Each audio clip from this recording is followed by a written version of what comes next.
Hey guys, welcome back to another video. Today I'm going to be showing you guys my custom Spider-Man Peter Parker's apartment modular, which features Peter Parker's apartment, a pizzeria, the bar with no name, Eddie Brock's apartment, and the Chameleon's secret hideout.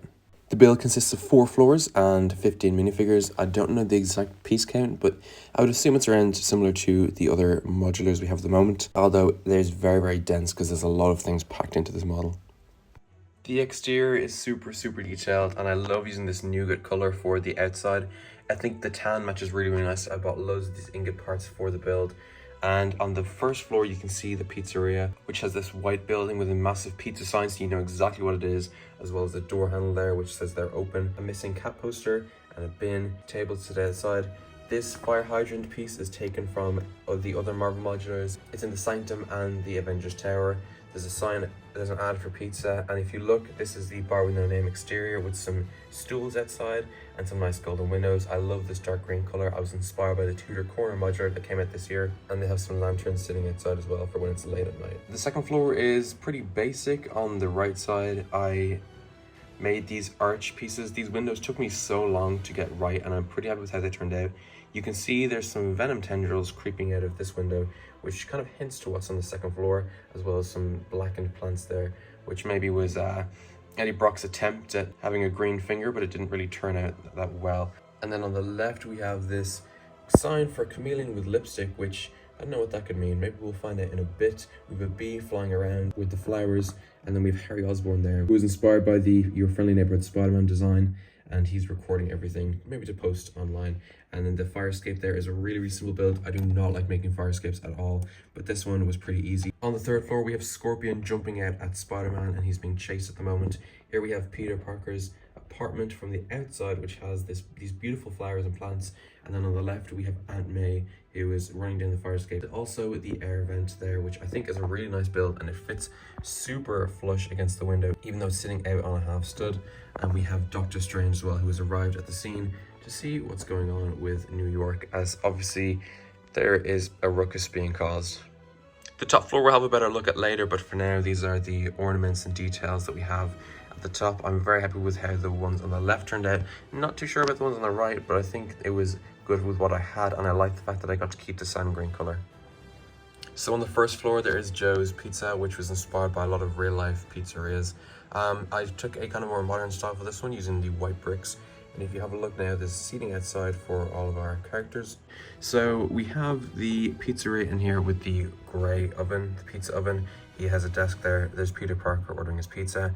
There is some red and white tiles, as well as a menu and some lamps on the wall. I like this red stripe with the grey brick at the bottom. If we go outside, you can see there are chairs for people to sit at, as well as a missing cat poster and a bottle, which I suspect might be from the bar with no name next door. Speaking of, we have the bar with no name, which is a very famous bar in Marvel Comics, which is where all of Spider-Man's villains hide out, as well as some of his Daredevils. They are kind of a crossover character a lot of the time, and it was featured in the Spider-Man PS4 game. As you can see, I included a reference to that game with a little spider bot crawling in. They have arcade machines, a place to hang their hats, and at the moment we have Venom, Scorpion, the Chameleon, and Doc Ock has a job there now as a waiter. So she is here. And they have a stand-up bar, as well as some flags to represent their teams, some pool cues, and a very small pool table that had to be shrunken down. I was going to use the one from the detective's office, but it was a bit too big and didn't fit. We have a dartboard, service bar. This fan can be moved out of the way if need be. And we have the taps here, as well as some pizza from the place next door, and a TV to watch some shows. There's a lamp there, as well as a very busy table, and then the door leads to the next floor of the apartment. Before we go to the next floor, I want to take a look at the back, which we have a game of Venom and Spider-Man playing basketball. I wonder how that'll turn out for them, and just some rubbish and a poor little teddy who's been left here. When we move on to the second floor, we get to Eddie Brock's apartment, which is infested with loads of venom tendrils and tentacles. He has a very lived-in look here, and I like the way it turned out. The kitchen there is kind of, there's venom crawling out of the kitchen there, as well as they have the blender and all his food that he eats here. It's a nice sand green color. I wanted to use that because I had a lot of it. And then here's my custom Eddie Brock figure.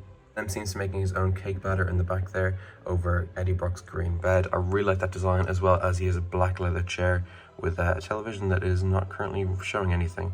And again, he has some pizza from downstairs and a milkshake, presumably from the same pizzeria. And then to the left, we have the Chameleon's Cosmetics, which is my own idea for a business run by the Chameleon where he can give people kind of makeovers and plastic surgery, because that's essentially what the Chameleon does when you think about it. So it's very, very, very Lego Friends inspired. I tried to fit as many of these accessory pieces that I could. And then he has the mirror there and a chair with a music video playing on the TV, as you would see in a barber's or something, or a hairdresser's. There's the bowl with the water in it, and a magazine for the customers to read while they're waiting. So on the top floor, we have Peter Parker's apartment, which is a very open layout building. I was not sure how to do this. I was going to originally give him one half of this floor, but I thought it would be better to give him the entire thing. Coming in the door, we have Mr. Ditkovich here asking for his rent, which you can see is overflowing through the door and falling onto the floor there as well. There's the dining table with a case for Peter and MJ to read. We have a fridge and some cabinets, as well as a lamp in the corner. By Peter's window, we have the sewing machine from No Way Home, which is where he made his suit, the Palpatine Lego minifigure, and a radiator design that I was pretty happy with. We have a lamp there, which is made using a ball piece, and his blinds on top.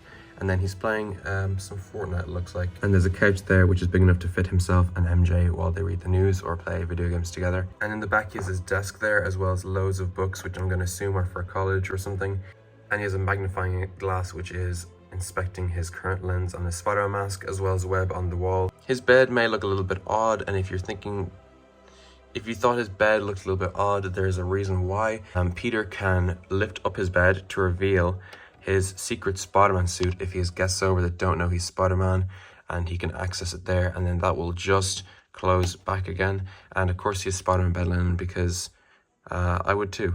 He has a lot of cardboard boxes in his room because it looks like he's recently just moved, and a ladder to the next floor because I wanted to create this wall so that his apartment would be blocked off, but I couldn't do that and also fit stairs.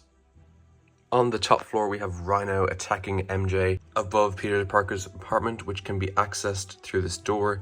And down the ladder there, you can see his apartment is right in there. There's a lamp above the door, as well as an angled roof. And on this wall, there is some Spider-Man graffiti, which I'll take away right now to show you, which I'm really, really happy with. A lot of angles and kind of cheese slopes were used to create this, as well as some cans, which I'm assuming maybe Harry or Peter did this graffiti outside Peter's apartment.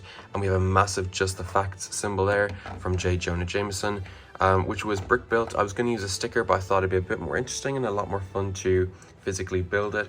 It was a really fun challenge, and I like the way it turned out as well. There is some coffee for MJ, which she was bringing for Peter, but of course she got ambushed by the Rhino, which happened a lot in the Spider-Man games, if you guys remember that. So that was it for the model, guys. I spent a good few weeks building this. If you are loving this model and you want to see how I built it, I have a 6-part series on my YouTube where I document my week progress every week, and I had so much fun doing that. I want to say thank you guys so much for the support on all those videos. I had a really good time showing you guys how I built this, and the feedback from everyone has been amazing. I'm super happy with this modular and everything that got to fit inside of it. I hope you guys like it too. I want to say thanks everyone for supporting the journey and for watching this video. I hope you guys have an amazing weekend, and I hope that this can inspire some of you guys to build your own Marvel modulars, because I think it's a great series of models, and I want to see more people do it. So that's why I decided to tackle this and really challenge myself. I hope you guys have a great weekend, and thanks for watching.